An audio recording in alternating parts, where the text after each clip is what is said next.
Hello students, welcome to SMA study. I am Jeet Kashyap. चलिए आज बात करेंगे नन फाइनाइट चैप्टर के आगे। जो नन फाइनाइट है वो क्या होता है, और हम एक सीरीज शुरू करने जा रहे हैं। एक तो पहले ये चैप्टर पर शुरू होगी नन फाइनाइट पे, इसके बाद आपकी जो सीरीज शुरू होगी वो सिंथेसिस पर शुरू होगी। जो नन फाइनाइट चैप्टर है ये बेहद इंपॉर्टेंट है। अगर आप चाहते हैं कि सिंथेसिस को कैसे बनाया जाए तो इसकी जो जरूरत है आपको सिंथेसिस में पड़ेगी, प्लस जब आप कॉम्पिटेटिव लेवल के एग्जाम में जाएंगे तो आपको वहाँ पर कॉमन एरर छांटने की भी आपको जरूरत पड़ेगी। तो आपकी जो नन फाइनाइट वर्ब है वो क्या होती है, ये भी एक प्रकार की क्या है, एक वर्ब है ये भी। यानी जो नन फाइनाइट है ये भी आपकी वर्ब है। और वर्ब के आपने कई सारे प्रकार आपने अपने हिसाब से पढ़े होंगे। जैसे मान लीजिए आप नॉर्मली जब बांटने की बात करते हैं तो उसको हम मेन वर्ब में और एक्सिलरी वर्ब में हम बांटते हैं मेनली। और ये एक अलग से हम चैप्टर पढ़ने जा रहे हैं नन फाइनाइट। और फाइनाइट का मतलब क्या होता है पहले आपको ये चीज समझना चाहिए, उसके बाद आपको समझ में आ जाएगा नन फाइनाइट क्या है। फाइनाइट का मतलब है मेन वर्ब। जो फाइनाइट है उसका मतलब है मेन वर्ब, यानी जो आपकी मुख्य वर्ब होती है उसको हम फाइनाइट कहते हैं। अब नन फाइनाइट यानी इसके पहले एक वर्ड लगा है नन, तो नन जो एक नेगेटिव वर्ड है, तो नन मतलब नहीं, फाइनाइट मतलब मेन वर्ब। यानी जो मेन वर्ब नहीं हो वो नन फाइनाइट है। क्या समझे? यानी जो मेन वर्ब नहीं है आपकी वो आपकी क्या होगी, नन फाइनाइट होगी। अब जब मान लीजिएगा वो मेन वर्ब नहीं होगी तो उसके जो कार्य हैं वो भी बदल जाएंगे। वही मेन वर्ब का कार्य क्या है, मेन वर्ब का कार्य है जो टेंस के अकॉर्डिंग जो है चेंज होती रहती है, उसको हम फाइनाइट वर्ब कहते हैं। जो टेंस के अकॉर्डिंग चेंज होती रहती है। कैसे? जैसे मान लीजिए मैं इसी एग्जाम्पल के थोड़ा आपको समझने का प्रयास करूँ तो जैसे ये एक तरीके से आप देख लीजिएगा, इसको मैं लिखता हूँ। जैसे मैंने लिखा है आई लाइक सिंगिंग, मैंने यहाँ लिखा हुआ आई लाइक सिंगिंग, और लाइक का ही फॉर्म दूसरा यहाँ पर है। ये जो फॉर्म है लाइक का ये V1 है, यानी वर्ब का फर्स्ट फॉर्म है, और जो लाइक है ये वर्ब का यहाँ पर सेकंड फॉर्म है, यानी V2 है। तो ये जो है आपका सेंटेंस ये तो है आपका सिंपल प्रेजेंट में, यानी प्रेजेंट इंडेफिनिट में, और जो दूसरा वाला आपका ये सेंटेंस है लाइक वाला ये आपका सिंपल पास्ट में है, और यानी पास्ट इंडेफिनिट में ये आपका V2 है, यानी वर्ब का सेकंड फॉर्म है। तो जब टेंस करते हैं, यानी देखो लाइक को हमने चेंज किया, ये यहाँ प्रेजेंट में था, इसको पास्ट में लेकर के गए तो तुरंत ही इसका जो ये फॉर्म है चेंज हो गया। यानी मेन वर्ब का मतलब है जिसका फॉर्म टेंस के अकॉर्डिंग चेंज हो जाता है, यानी जैसे ही हम टेंस का परिवर्तन करें तुरंत उसका जो फॉर्म है वो भी आपका चेंज हो जाता है। उसके लिए हम बोलते हैं फाइनाइट वर्ब बोल सकते हैं या मेन वर्ब उसको हम बोल सकते हैं। अच्छा, अब बात आ रही हमारी सीखने की नन फाइनाइट को। तो नन फाइनाइट सीखना इसलिए जरूरी है ताकि हम कॉमन एरर कर पाए कॉम्पिटिटिव एग्जाम्स में, प्लस जो सिंथेसिस है उसको हम समझ पाए, जो बेहद जरूरी होते हैं आपके 10+2 लेवल में। प्लस आपकी स्पीकिंग में भी आपको बोलने की उसकी जरूरत पड़ती है। जैसे आप कई बार बोलते हैं भी खाना खाकर मैं वहाँ गया, या धूम्रपान करना सेहत के लिए हानिकारक होता है, या टहलना सेहत के लिए अच्छा होता है। तो इसकी क्या स्पीकिंग में भी जरूरत पड़ती है, प्लस इसकी ग्रामर बेस्ड भी आपको जरूरत पड़ती है। तो नन फाइनाइट मतलब क्या, यानी जो मेन वर्ब नहीं है। अब नन फाइनाइट जो है ये अलग चैप्टर है, और इसमें क्या है 3 पार्ट आते हैं। आपका जीरेंड है, और इन्फिनेटिव है, और पार्टिसिपल है। ये 3 इसमें आते हैं आपके, 3 इसमें सब पार्ट है। क्या क्या है? जीरेंड है, इन्फिनेटिव है, और पार्टिसिपल है। आखिर ये जो पार्ट है इनका काम क्या होता है? तो सबसे पहले क्या है, आज जो सीखेंगे हम सिर्फ जीरेंड को सीखेंगे, यानी एक पूरी सीरीज के थ्रू हम पूरे चैप्टर को समझेंगे एक करके। फिलहाल जो सीखेंगे हम सिर्फ इतना सीखेंगे जीरेंड, बट ओवरऑल मैं तुमको सबके बारे में जानकारी दे दूंगा। जो जीरेंड है इसका मतलब क्या होता है? इसका मतलब होता है V1 + ING, यानी वर्ब के फर्स्ट फॉर्म में अगर आप ING लगा दें तो वो आपका जीरेंड बन जाता है। यानी वर्ब के फर्स्ट फॉर्म में आप ING लगा दें वो आपका जीरेंड बन जाता है। कैसे? जैसे मान लीजिए गो है, गो में आपने ING लगा दिया गोइंग, तो क्या हो गया? जीरेंड हो गया। लेकिन याद रखना, अब आप कहोगे सर जीरेंड तो जो है हमारा जो फिर V4 होता है, आपका वर्ब का जो चौथा फॉर्म होता है ING फॉर्म, वो भी तो V4 ही होता है। बट याद रखना मेन वर्ब भी आपका होता है V4 और जीरेंड भी होता है, लेकिन मेन वर्ब का काम अलग होता है। आप जो पढ़ रहे हो नन फाइनाइट पढ़ रहे हो, नन फाइनाइट का मतलब जो मेन वर्ब नहीं है उसका काम अलग ही होगा। इसका काम क्या होगा वो देख लो। जीरेंड जो है आपके नाउन के जैसा काम करेगा, जो जीरेंड है वो आपके नाउन के जैसा काम करेगा। और जब नाउन के जैसा काम करेगा तो आपको पता होना चाहिए कि जो नाउन है उसके काम क्या क्या है, ये आपको पता होना चाहिए। अगर नहीं पता है तो कोई दिक्कत नहीं, मैं बता देता हूँ। नाउन का जो काम होता है वो 3 तरीके से काम करता है आपका नाउन। एक तो सब्जेक्ट के जैसा काम करता है, एक ऑब्जेक्ट के जैसा काम करता है, एक कॉम्प्लीमेंट, यानी 3 चीज के अलावा कुछ नहीं बनता। यानी नाउन आपके तीन के जैसा काम करता है, सब्जेक्ट के जैसा, ऑब्जेक्ट के जैसा और कॉम्प्लीमेंट के जैसा। इसको मैं आपको प्रूव करके भी दिखा दूंगा। तो जीरेंड भी आपका सेम इसी तरीके से काम करेगा, यानी सब्जेक्ट भी बन सकता है, ये ऑब्जेक्ट भी बन सकता है और ये आपका कॉम्प्लीमेंट भी बन सकता है। आगे और जानने का प्रयास करें तो ये है आपका इन्फिनेटिव। इन्फिनेटिव का मतलब क्या होता है? इन्फिनेटिव का मतलब है वर्ब के फर्स्ट फॉर्म के पहले आप टू लगा दें, दैट इज कॉल्ड इन्फिनेटिव। उसको हम इन्फिनेटिव कहते हैं, यानी 2 + v बने, 2 + वर्ब का first form, that is called infinitive. उसको हम इन्फिनेटिव कहते हैं। अब बात आती है कि इन्फिनेटिव का काम क्या होता है। इन्फिनेटिव का जो काम है वो कैसा काम करेगा? तो नाउन के जैसा काम करेगा। और याद रखिएगा, जब नाउन के जैसा काम करेगा तो सब्जेक्ट भी बन सकता है, ऑब्जेक्ट भी बन सकता है और कॉम्प्लीमेंट भी बन सकता है, यानी तीनों चीजें बन सकता है। इसके बाद जो इसका दूसरा काम आता है वो आता है एडजेक्टिव का, यानी वो आपका एडजेक्टिव भी बन सकता है। वो कैसे बनेगा वो बात की बात है, हम उसको नेक्स्ट वीडियो में चर्चा करेंगे। आगे आपका एडवर्ब, ये आपके एडवर्ब का जैसा भी काम कर सकता है। फिलहाल हमारा जो फोकस रहेगा वो जेरेंड पे रहेगा, आज फिलहाल जेरेंड को करेंगे। आगे पार्टिसिपल है आपका। पार्टिसिपल में भी सब पार्ट होते हैं, 3 पार्ट आपके, प्रेजेंट, पास्ट और परफेक्ट। प्रेजेंट पार्टिसिपल की बात करें तो यहाँ भी देखो जरा, यहाँ भी डिफरेंट थिंग है। देखो यहाँ भी आपका V1 + ing है। V1 + ing का मतलब वर्ब का चौथा फॉर्म, जो आप मेन वर्ब के रूप में भी आपने पढ़ा है और आप जेरेंड में भी पढ़ेंगे। जेरेंड में काम इसका अलग होता है और यहाँ पार्टिसिपल में काम अलग होता है। देखो 3 चीजें हो गई, तीनों दिखने में एक जैसे होंगे, यानी V4 ही होंगे, वर्ब का मतलब चौथा फॉर्म ही होगा, बट एक मेन वर्ब होगा और एक आपका नॉन फाइनाइट वर्ब में सब पार्ट में नाम क्या होगा उसका, एक का नाम होगा प्रेजेंट पार्टिसिपल होगा और एक आपका जेरेंड होगा। अब प्रेजेंट पार्टिसिपल में क्या है, इसमें एक एक्टिव तरीका होगा। एक्टिव में काम करेगा तो V1 + ing होगा और पैसिव में काम करेगा तो being + V3 होगा। पास्ट का आपका सिर्फ और सिर्फ पैसिव में काम करता है, V3 होगा वो आपका जब पार्टिसिपल काम करेगा पास्ट का। परफेक्ट का हैविंग + V3 होगा और आपका जो वॉइस में होगा यानी पैसिव वॉइस में होगा आपका हैविंग, बीइंग + V3 होगा। जो पार्टिसिपल है ये जो काम करेगा एक या तो बनेगा एडजेक्टिव या बनेगा एडवर्ब, इसके अलावा कुछ नहीं बनेगा। यानी पार्टिसिपल जो काम करेगा या तो एडजेक्टिव के जैसा काम करेगा या एडवर्ब के जैसा काम करेगा। चलिए तो एक एक करके समझने का प्रयास करेंगे। फिलहाल इस वीडियो के माध्यम से हम समझेंगे जेरेंड क्या है। जेरेंड क्या होता है? तो जेरेंड मैंने बताया जेरेंड नाउन के जैसा होता है और नाउन के काम 3 होते हैं, तो सब्जेक्ट, ऑब्जेक्ट और कॉम्प्लीमेंट। अब जरा यहाँ जानने का प्रयास करिए। मैंने एग्जांपल पहले लिखे हुए हैं ताकि जो है टाइम को स्पेयर किया जा सके। मैंने लिखा है यहाँ पर वॉकिंग इज यूजफुल। अब वॉक, देखो वॉक में ये नहीं लगा, यानी वॉक क्या है अपने आप में V1 है, वर्ब का फर्स्ट फॉर्म है और इसमें + ing जुड़ा है, तो वॉकिंग। अब ये है सब्जेक्ट। अब आप कहोगे सर सब्जेक्ट कैसे, हम कैसे माने सब्जेक्ट का, हमको कैसे पता?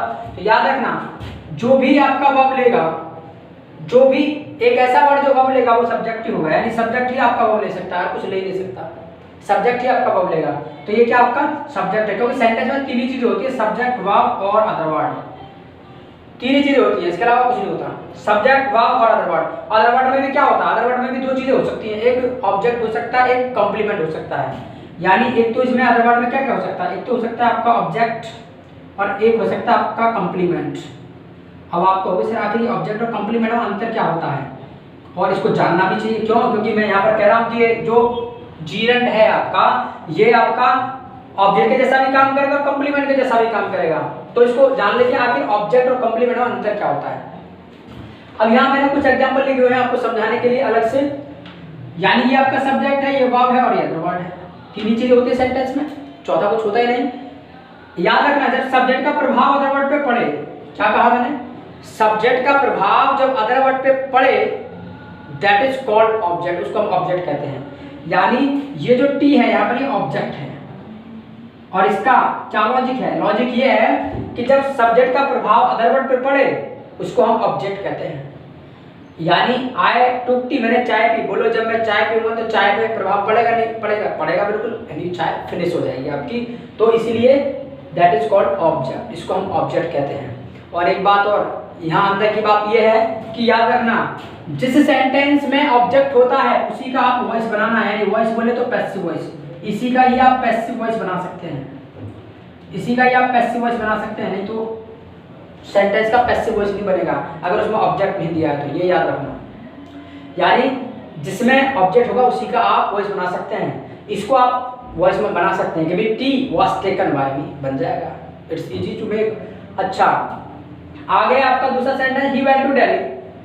सब्जेक्ट यहाँ भी है, वर्ब यहाँ भी है, अदर वर्ड यहाँ भी है। अब जरा देखिए इस सब्जेक्ट का प्रभाव अदर वर्ड पे पड़ेगा कि नहीं पड़ेगा। ही वेंट टू दिल्ली, ये मान लीजिएगा दिल्ली गया। अब आप एक बार बताइएगा, ये दिल्ली गया तो इसके जाने से दिल्ली पे क्या प्रभाव पड़ेगा? आपको लगता है कि कोई प्रभाव पड़ेगा? यानी क्या इसके जाने से दिल्ली में भीड़ बढ़ जाएगी या दिल्ली में तूफान आ जाएगा? ऐसा कुछ नहीं होगा ना। तो दैट इज कॉल्ड कॉम्प्लीमेंट। इसी को कॉम्प्लीमेंट कहते हैं, जब सब्जेक्ट का प्रभाव अदर वर्ड पे ना पड़े, that is called complement. Remember this point और दिस इज वेरी इंपॉर्टेंट। आप चीजों को पढ़ते होंगे कि ये सभी ऑब्जेक्ट होता है, सब ऑब्जेक्ट नहीं होता। अदर वर्ड में आपका ऑब्जेक्ट हो सकता है, कॉम्प्लीमेंट हो सकता है, और ये एकदम बेहद आसान है पहचानना। बस इतना चेक करना है आपको कि सब्जेक्ट का प्रभाव अदर वर्ड पे पड़ रहा है तो दैट इज कॉल्ड ऑब्जेक्ट, अगर नहीं पड़ रहा है तो दैट इज कॉल्ड कॉम्प्लीमेंट। उसको हम कॉम्प्लीमेंट कहते हैं, उसको हम कॉम्प्लीमेंट कहते हैं। अच्छा, नेक्स्ट अगली चीज क्या आती है? नेक्स्ट एग्जांपल मैंने और लिखा है इसमें, रिया लाफ्स एट हिम। मान लीजिए रिया उस पर हंसती है। अब आप मुझे एक बात बताइएगा, रिया अगर उस पर हंसेगी तो बोले उसमें प्रभाव पड़ेगा कि नहीं पड़ेगा? ऑब्वियसली पड़ेगा, है। या तो खुश हो जाएगा या परेशान हो जाएगा, सीधी सी बात है। खुश भी हो सकता है, परेशान भी हो सकता है, ठीक। तो यानी रिया का प्रभाव क्या है, इस पर पड़ेगा, और जब पड़ेगा तो दिस इज ऑब्जेक्ट। ये क्या है? आपका ऑब्जेक्ट है। अब यहाँ देखिएगा, रिया लाफ्स एट नाइट, सब्जेक्ट यहाँ भी है, वर्ब यहाँ भी है, अदर वर्ड यहाँ भी है। अब जरा ये जानने का प्रयास करिए, क्या रिया मान लीजिएगा रात को हंसती है, तो बोलो क्या रिया के हंसने से रात पर कोई प्रभाव पड़ेगा? यानी क्या रिया के हंसने से जो रात है वो चांदनी हो जाएगी? है नहीं होगी ना भाई। या रिया के हंसने से क्या जो रात है वो दिन में बदल जाएगी? नहीं होगा ऐसा कुछ। So this is complement. ये क्या है? आपका कॉम्प्लीमेंट है। यानी जब सब्जेक्ट का प्रभाव अदर वर्ड पे पड़े, जब सब्जेक्ट का प्रभाव, ये याद रखना, कॉपी कलम लेके बैठना है और साथ के साथ नोट करते चलना है एक एक पॉइंट को। कुछ चीजें मैंने यहाँ पर लिखा हुआ है, इतना बड़ा बोर्ड नहीं कि सारी चीजें मैं यहाँ पर लिख के मिटाता रहूँ, उसमें फिर आपका जो वीडियो है वो लंबा हो जाएगा। इसीलिए आपको कॉपी कलम लेके बैठना है और वीडियो को पॉज कर करके एक एक पॉइंट आपको लिखते रहना है।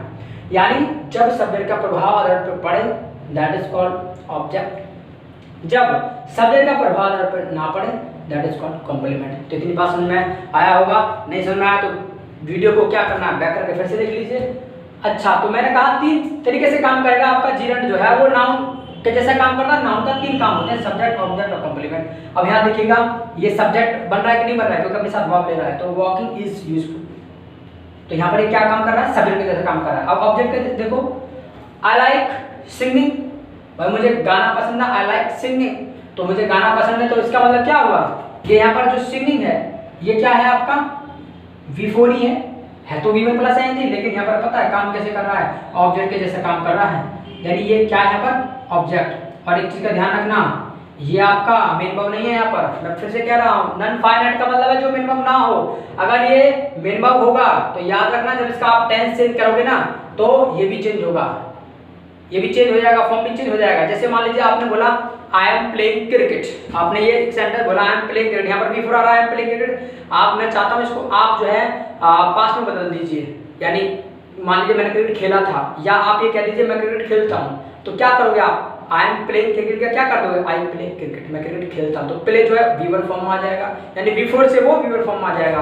बट अगर वो मेन वर्ब ना होकर के कुछ और होगा, कुछ और से मतलब जीरंड हो सकता है आपका, हो सकता है आपका पार्टिसिपल हो, वहां भी तो V4 आ रहा है, बट उसका काम अलग होगा। लेकिन यहाँ पर मैं कह रहा हूँ ये ऑब्जेक्ट के जैसा काम करेगा, ये ऑब्जेक्ट है। क्यों? क्योंकि सब्जेक्ट, वर्ब, अदर वर्ब 3 चीजें तो होती हैं। यानी मान लीजिए आपको सिंगिंग को करना पसंद है, सिंगिंग गाना पसंद है, तो मान लीजिए आप सिंगिंग करेंगे तो इस पे भी आपका इम्पैक्ट पड़ेगा सिंगिंग पे। क्यों? या तो आप जरा प्रैक्टिस करेंगे अच्छा बन जाएगा, कम प्रैक्टिस करेंगे नहीं बनेगा अच्छा आपका सिंगिंग, ठीक। तो यानी इस पे भी इम्पैक्ट आपका पड़ेगा, यानी प्रभाव पड़ेगा, और इसका आप पैसिव वॉइस भी बना सकते हो। तो ये आपका क्या है? यहाँ पर ऑब्जेक्ट है। अब जैसा मैं आपसे कह रहा था, अगर ये मेन वर्ब होगा तो टेंस चेंज करने में चेंज हो जाएगा। जरा देखो, हमने यहाँ पर टेंस चेंज कर दिया, ये प्रेजेंट में है, ये हमने पास्ट में कर दिया। ये देखो ये मेन वर्ब ये चेंज हो गया, लाइक का लाइक हो गया, यानी प्रेजेंट में था तो V1 था, वर्ब का फर्स्ट फॉर्म था, और पास्ट में किया तो ये आपका V2 बन गया। और याद रखना, अगर आपको नहीं पता है V1 V2 क्या होता है तो क्या करना है, वीडियो डाला हुआ है, तो टेंस क्लासेस डाली हुई है टाइम एंड टेंस के नाम से, उस पर जाकर के आप 1 2 3 करके वीडियो को देख सकते हो, और वीडियोज में जाकर के भी आप चेक कर सकते हो, या प्लेलिस्ट में जाकर ग्रामर वीडियो जाके चेक कर सकते हो। तो आगे है आपका, हमने कहा आई लाइक सिंगिंग, तो यहाँ पर क्या है, ये जो मेन वर्ब है ये तो चेंज हो गया, बाकी वो जो का तो रहा है क्योंकि ये जीरंड है। और जीरेंड जो है मेन वर्ब नहीं होता और ना ही वो चेंज होता है, तो ये आपके ऑब्जेक्ट के जैसा काम कर रहा है। अब आगे आ जाइए, हमने कहा कि कॉम्प्लीमेंट के जैसा भी काम करता है। सीइंग इज बिलीविंग, देखो बिफोर यहाँ भी है, बिफोर यहाँ भी है, जो पहला बिफोर है ये तो काम कर रहा है सब्जेक्ट के जैसा, और ये जो काम कर रहा है ये आपके कॉम्प्लीमेंट का जैसा काम कर रहा है। अब आप कहोगे सर हम कैसे माने इस बात को कि कॉम्प्लीमेंट है आपका, है ये आपका मान लीजिएगा ये ऑब्जेक्ट है। अब मान लीजिएगा आपने तो कह दिया ये कॉम्प्लीमेंट है, हम इसको कैसे माने? तो याद रखना, जब आपका बी फॉर्म का मतलब यानी जब हम बी फॉर्म की बात करें तो यानी उसमें क्या है, बी फॉर्म में आपका आना चाहिए इज़ेमार और वाज वर्ब, यानी इज़ेमार वाज वर्ब जब आपका काम करे कैसा, मेन वर्ब के जैसा, तो याद रखना उसके साथ अगर बिफोर लगा है तो वो आपके कॉम्प्लीमेंट के जैसा काम करेगा। अब ये कोई जरूरी नहीं है कि मान लीजिए ये आपका मेन वर्ब मतलब ये काम मेन वर्ब पे करेगा, एडजेक्टिव कोई कर सकता है, जैसे आई एम प्लेइंग क्रिकेट। अब यहाँ कहने लगा सर ये प्लेइंग जो है ये आपका जीरेंड है, नहीं वहाँ नहीं होगा। अब कहोगे क्यों नहीं होगा, तो ये भी ध्यान रखना कि जो V4 है आपका हर जगह कॉम्प्लीमेंट नहीं बनेगा, कुछ जगह आपके मेन वर्ब के जैसा भी काम करेगा, बट यहाँ पर ये कैसा काम कर रहा है आपके कॉम्प्लीमेंट के जैसा। क्यों कर रहा है, इसका रीजन ये है, मान लीजिए वहाँ तो जो सब्जेक्ट की बात आ रही है आई एम प्लेइंग क्रिकेट, वहाँ पर जो सब्जेक्ट आ रहा है वो आपका डूअर है, वहाँ पर जो सब्जेक्ट है वो आपका डूअर है, यानी मैं क्रिकेट खेल रहा हूँ, मैं कोई काम कर रहा हूँ, एक्शन कर रहा हूँ। यहाँ पर सीइंग इज बिलीविंग, देखना ही विश्वास करना है, यानी सीइंग को ये कोई एक तरीके से कोई डूअर तो है नहीं, कोई काम तो ये कर नहीं रहा है, यानी सीइंग इज बिलीविंग यानी देखना ही विश्वास करना है, तो यहाँ पर ये कॉम्प्लीमेंट के जैसा काम कर रहा है। और सिंपल तरीके से समझ लो, जीरेंड को आपने समझा कि मैंने कहा कि ऑब्जेक्ट बन सकता है, सब्जेक्ट बन सकता है, कॉम्प्लीमेंट बन सकता है, तो आप एक बार नाउन को चेक कर लो ना, नाउन आखिर कैसे सब्जेक्ट और ऑब्जेक्ट और कॉम्प्लीमेंट बन जाता है। देखो जरा, मान लीजिए मैंने एक सेंटेंस लिखा है यहाँ पर, मैंने लिख दिया प्रदीप, या मैंने राजू लिख दिया, राजू लाइक्स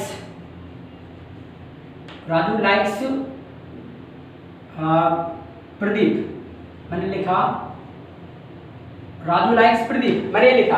अब आप मुझे बताइएगा राजू जो है नाउन है, अब आप कहोगे सर नाउन कैसे है, नाउन किसी का भी नेम हो वो नाउन होता है, यानी किसी का भी नाम हो, जो भी नाम होगा वो नाउन होगा, दुनिया में से कोई चीज़ नहीं जो नाम ना होगा, जो नाम है वो नाउन है, अनोला पेन बस चेयर कूलर सब कुछ आपका नाउन है, तो ये नाउन है, तो ये क्या है आपका नाम है। अब ये कहाँ इस्तेमाल हो रहा है, सब्जेक्ट की जगह, जब नाउन सब्जेक्ट के यानी वर्ब से पहले इस्तेमाल हो, यानी जब आपका नाउन वर्ब ले तो याद रखना वो सब्जेक्ट के जैसा काम करता है, क्योंकि सब्जेक्ट की जगह प्रयोग हो रहा है, क्योंकि सेंटेंस में तीन चीजें होती है सब्जेक्ट वर्ब और अदर वर्ड, तो सब्जेक्ट की जगह प्रयोग हो रहा है, ये क्या है आपका सब्जेक्ट है। ऑब्जेक्ट कैसे, देखो ऑब्जेक्ट की ये भी नाउन आ गया, ये ऑब्जेक्ट की जगह काम कर रहा है, क्योंकि ऑब्जेक्ट की जगह आई है। इसको हम उल्टा भी तो कर सकते हैं, इसको हम ये नहीं कर सकते, ऐसे भी कर सकते हैं। मान लीजिए राजू प्रदीप को लाइक करता है और प्रदीप राजू को करता है, हमने कर दिया प्रदीप लाइक्स और राजू कर दिया हमने, प्रदीप लाइक्स राजू, प्रदीप राजू। अब देखो राजू यहाँ पर सब्जेक्ट कर रहा है, सब्जेक्ट का काम कर रहा है, यहाँ पर आपका ऑब्जेक्ट का काम कर रहा है, यानी यहाँ पर सब्जेक्ट है, यहाँ पर ऑब्जेक्ट है, क्यों, क्योंकि ऑब्जेक्ट केस के जगह आ रहा है, ऑब्जेक्टिव केस है यहाँ पर, क्योंकि सेंटेंस में तीन ही होती है सब्जेक्ट वर्ब और अदर वर्ड। अब आपके माइंड में क्वेश्चन आ रहा होगा नाउन और फिर कंप्लीमेंट का कैसे काम करता है, तो कंप्लीमेंट का मतलब क्या है, उसमें कोई मतलब जो वर्ब होगी उसमें वो बीइंग वर्ब होगी, यानी इज़ेमार की फॉर्म होगी और उसमें कोई एक्शन आपको नहीं दिखेगा। यहाँ पर तो एक्शन दिख रहा है, मान लीजिए इसको पसंद करना तो एक एक्शन है, ठीक है। अब मान लीजिए हमने कहा ही इज अ डॉक्टर, हमने बोला ही इज अ डॉक्टर। अगर एक चीज बताइएगा जो डॉक्टर है ये भी तो नाम है, ये भी तो नेम है, आप इसके इस नाम से भी बुलाते हैं डॉक्टर साहब यहाँ ये, क्योंकि जो नाम है वो नाउन है और ये नाम कैसा है, कॉमन नाउन है, तो डॉक्टर है और इसके साथ देखो मेन वर्ब क्या लगा, इज लगा है। जब इज लगा है मेन वर्ब और ये आपका यहाँ पर नाउन है और ये जो काम कैसे कर रहा है, ये आपके कॉम्प्लीमेंट के जैसे काम कर रहा है, क्यों, क्योंकि जो बी फॉर्म का सेंटेंस होता है याद रखना उसका पैसिव वॉइस नहीं बनता, इसका आप पैसिव वॉइस नहीं बना सकते, इसका आप पैसिव वॉइस बना सकते क्योंकि ये ऑब्जेक्ट है, यहाँ पर ये कॉम्प्लीमेंट है, इसका पैसिव वॉइस नहीं बनेगा। या दूसरे शब्दों में आप समझ लीजिए जो बी फॉर्म होता है, बी फॉर्म मतलब इज़ेमार वाज वर्ब, जब ये मेन वर्ब के रूप में काम करते हैं, यहाँ पर ये मेन वर्ब के रूप में काम कर रहा है, ये जो वर्ब है। अब आप कहो सही है हेल्पिंग वर्ब के रूप में कैसे काम करता है, एग्जीक्यूटिव वर्ब के रूप में कैसे काम करता है, तो भैया ऐसे करता है। हमने कहा ही इज प्लेइंग क्रिकेट, हमने कहा ही इज प्लेइंग क्रिकेट, तो he is playing cricket is क्या है, अपने साथ क्या ले रहा है, V4 ले रहा है, लेकिन यहाँ पर जो V4 है ये मेन वर्ब ग्रुप में काम कर रहा है और ये जो है हेल्पिंग वर्ब ग्रुप में काम कर रहा है, यानी HV है ये MP है। और HV और MP में क्या अंतर होता है ये भी हमने वीडियो डाला हुआ है, अगर आपने नहीं देखा है तो उसको जाकर के आप वीडियोज में जाकर प्लेलिस्ट में जाकर देख सकते हो। तो ये चीज़ें हैं आपको, आई होप उम्मीद करता हूँ कि ये जो जीरेंट है आपको समझ आया होगा। यानी नॉन फाइनाइट चैप्टर का मतलब क्या, जो मेन वर्ब नहीं है, यानी वो कुछ ना कुछ और होगा, उसका यूज कुछ ना कुछ और होगा। तो नेक्स्ट वीडियो में जो चर्चा करेंगे वो हम इन्फिनेटिव के बारे में चर्चा करेंगे। फिलहाल जीरेंट के बारे में चर्चा की है। अगर जीरेंट के बारे में कुछ भी थोड़ा बहुत भी आपको मिसअंडरस्टैंडिंग है, कुछ चीज़ समझ में नहीं आई है, तो क्या करना है, कमेंट बॉक्स में कमेंट करना है। डेली बेस कोशिश करेंगे कि आपको एक वीडियो दिया जाए, और अगर आपका डाउट, आपको कुछ लगता है जीरेंट में, तो क्या करना है, कमेंट बॉक्स में कमेंट करना, उसके बाद आपको नेक्स्ट वीडियो में फिर से ये चीज़ डिस्कस करा दी जाएगी। सो फिर मिलते हैं, तब तक के लिए बेस्ट ऑफ लक।